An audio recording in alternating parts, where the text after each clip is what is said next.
So we all get overwhelmed sometimes, but we don't always respond to it in the same way. Today we're going to talk about how to make a sensory break room that works for everybody, especially for those who have special needs. So here you are. Correction, here you and your friend are. Seems like you're both having a really crazy day. You both look pretty stressed. Wonder how you can relax after work. Oh, one of you's curling up in a cozy chair. Is that hot cocoa and smooth jazz?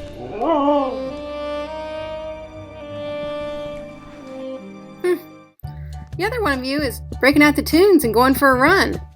You mean not everyone recharges in the same way? Wonder if this ever happens anywhere else. Oh look, here we are in children's church. And what a coincidence.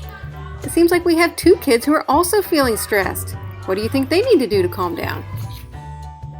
One of the most important aspects of having an inclusive children's ministry is having a place for children who are overwhelmed to settle down. Often we think of this in terms of cozy corners and cool-down spaces. But this is really only half the story. The truth is all people have different needs, including children with disabilities. Sometimes a quiet space to curl up is the perfect place, and other times a space to burn off anxious energy is just what's needed. Today we're going to show you how to create spaces that can do both. Creating a sensory break room. Some churches have extra rooms that can be set up as sensory break rooms. These are wonderful because they can be available to children who just need a short break, as well as for those who benefit from having a separate classroom for longer periods of time. So what do you put in these rooms? Well, there are many ways to set up your break room, but the good news is they don't have to be fancy or overly expensive. Let's get started with some basics. A great place to start is by putting down a foam playmat. Having a cushioned area is ideal for those who need space for large muscle play. Woohoo!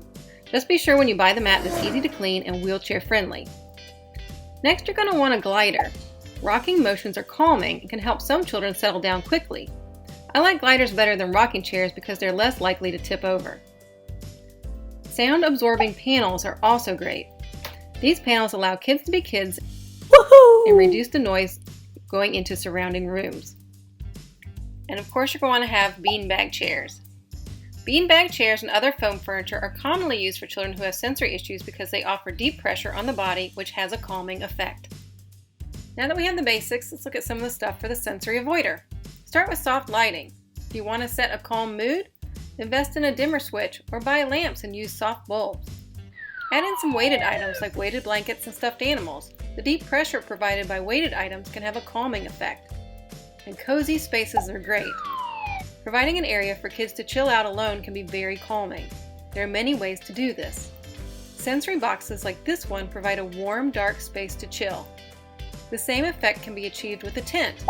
However, it is extremely important that if you want to add a cozy space to your room, it must be open and the inside must be in full view of volunteers at all times. And don't forget books, music, and drawing supplies. These small items provide quiet, calming activities.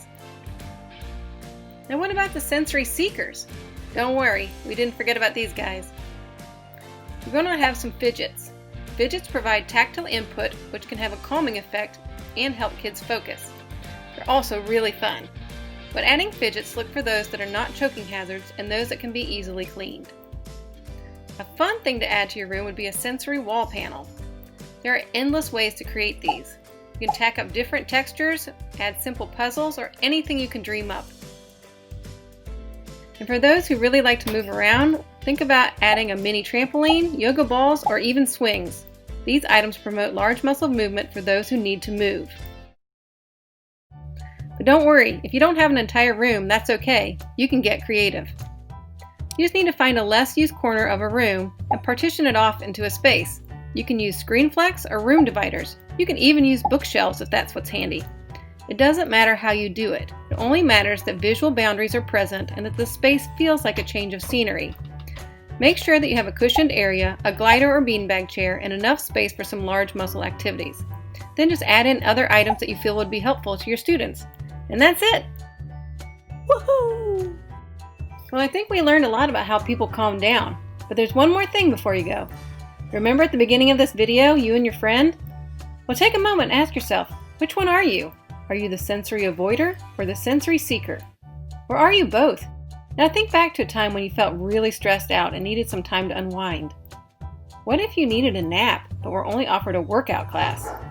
What if you need to exercise to burn off some stress, but we're forced to sit quietly listening to smooth jazz? You get the picture. Everyone's needs are different, but when we offer different ways to meet needs, then everyone can relax. Thanks for watching, and stay tuned. Next week we're going to learn about guidelines that'll help your sensory break room to run smooth. Have a great week.